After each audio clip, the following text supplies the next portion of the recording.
We're going to go now to my guest, Shimeon Lee, who is a policy analyst at Taxpayers Alliance. Good evening. First of all, have I got your name right? Is it Shimeon? Yes, you got it right. Thank you. Thank you, Shimeon. Thanks for having me Now, on. what do you think of this particular case? Taiwo Owatemi, should she have claimed £900 for pet rent for her cockapoo Bella? Well, taxpayers will think it's pretty absurd that they have to pay rent not just for their MPs, but now for their pets as well. I mean, even if it is within the rules, MPs should exercise their own judgment about what's reasonable for them to claim. I mean, you talked a bit about MP wages earlier. I mean, MPs receive a very comfortable wage and can well afford to pay the extra £75 a month without claiming it back from taxpayers. In fact, MP pay was actually recently increased to £94,000, which puts them in the top 5% of income earners in this country. Shouldn't they be, and as a government, and we talk so dismissively and derisively of MPs and how much they should earn. But let's be honest, £94,000, while it's a hell of a lot of money, while it's almost 4 times, isn't it, the average wage in the UK, if I've got that right, it's still, if we're talking about top jobs in this country, top lawyers, top people in finance, top people working in the city, top people in marketing, whatever it may be, CEOs, C-suite individuals. These are the sort of calibre we should be attracting into Parliament, aren't we? I mean, we're not paying them remotely enough. Well, as I mentioned, the pay of £94,000 puts them in the top 5% of income earners in the country. And you talk about the quality of MPs. I think there's some agreement there in the sense that there are perhaps too many MPs, too many positions that we need to fill. And that means it's a lot harder to get people of quality. I mean, if you look at the numbers, there are over 650 MPs in this country. That's far more than, for example, the United States, which has 50% less MPs. It's twice the number of MPs than Canada has. It's 4 times the number that Australia has. So maybe we should be looking at reducing the number and using those savings to actually do something reasonable about pay. Well, I wouldn't say that's a bad idea at all. So you do think, though, that in principle they perhaps should be paid more to attract the right calibre of person to Parliament? I mean, I would say, I was going to say no offence, but it is an offensive thing to say. I would say the majority of MPs in Parliament today would be characterised as being mediocre. Even 20 or 30 years ago, people would have scratched their head that a lot of these people have actually made it into Parliament. And I would say a big thing is to do with the pay, because if you're running a company or something, or if you're that sort of person who has shown the need to earn a lot of money in your salary and you're in your mid-30s, mid-40s, it's about that time you might be considering becoming a parliamentarian. 94,000, as gross as it may sound to some, is going to be a bit off-putting. Well, our position at the Taxpayers Alliance has always been that pay rises for MPs or pay in general should actually be based on their performance.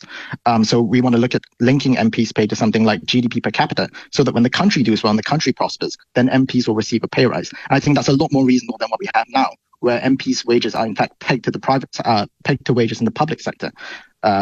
So if we look at the performance... That is an interest. That is, I mean, I always like the idea of performance-related pay and bonuses and so on, but that's a bit unfair, isn't it, to peg it to how the economy's performing? Because what if there are external events, such as a President Trump who's slapping tariffs on the economy, you know, or wars or so on? I mean, do you have any policies on whether they should be rewarded for, I suppose, time spent debating in Parliament and so on? Well, I mean, just on the point about whether or not things are affected by external events, I mean, that will affect GDP, but it's important to remember that the income of average taxpayers are going to be affected by those events as well. So it's quite strange to see, it would not be fair for MPs to receive a pay rise while average people are actually seeing their incomes being cut as a result of world events, for example.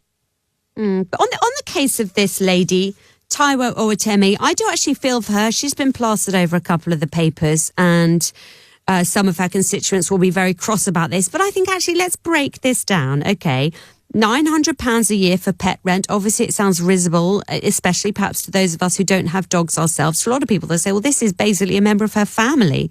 But also, this is something which would normally be included in the rent, isn't it? The fact that it's added on top is really... It's sort of no business of ours, even if we pay that, because she could have gone to a more expensive place where it was just part of the rent. But the fact that it's itemised is the issue, isn't it? You know, what's the problem here? She's paying an amount of rent which is under the ceiling that MPs are allowed to pay. So what's the issue? Well, I think one troubling thing about this issue is that the IPSA, which is the Independent Parliamentary Standards Authority, which administers these expenses, seemed to think that the problem was in how the payment was described rather than the fact that she was able to claim for it in the first place. And I think there's a real risk that such payments won't be disclosed in the future, or they will have some sort of a vague description that we don't really understand. And we see this a lot with government expenses, government procurement cards, for example. Or a lot of these expenses that they claim for are extremely vague, so that people don't really know what people are actually claiming for. And so what we need here is more transparency, not less. Whatever MPs claim for, they should be able to justify to their constituents. And if they're uncomfortable with the idea of constituents finding out about their expenses, what they're claiming for, then I think, frankly, they shouldn't be claiming for it in the first place.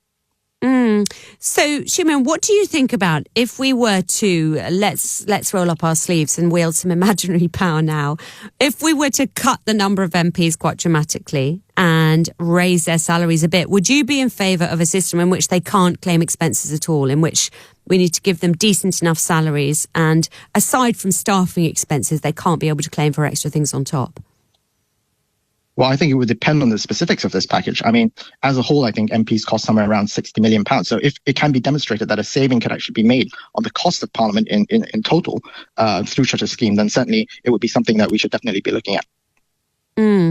I mean, travel is an interesting one, isn't it, I suppose, but it's part of their job that they have to travel up and down the country often. So that is a significant expense. You might argue that should be an expense on top, and staffing and so on, and office expenses. It's difficult, isn't it? Because when I was working for my first job was for an MP in 2005, and he said, this is like a small business. He said, I am basically like a small business. I'm not like, because you have 4 or 5 staff around him, and just to facilitate his life as an MP, it did entail loads of little expenses. So it's not as open and shut as people think. But do you ever worry, though, with your work with the Taxpayers Alliance, that you're sort of jumping on these parliamentarians for little expenses they've had here and there?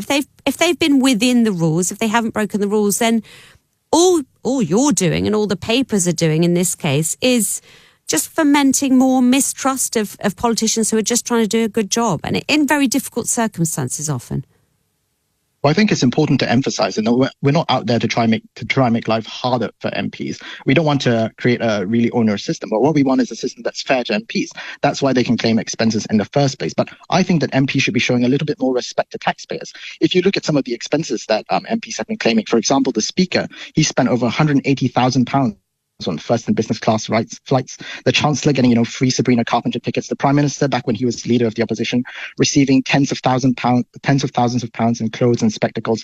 I mean, it's more than just about the money. It's the attitude of MPs is what's worrying to taxpayers. At a time when the government is trying to get spending under control, it's super important that they're able to preserve the moral authority. That's a separate thing, the taking of freebies and so on. I admit it is dodgy if you're doing it in return for something else.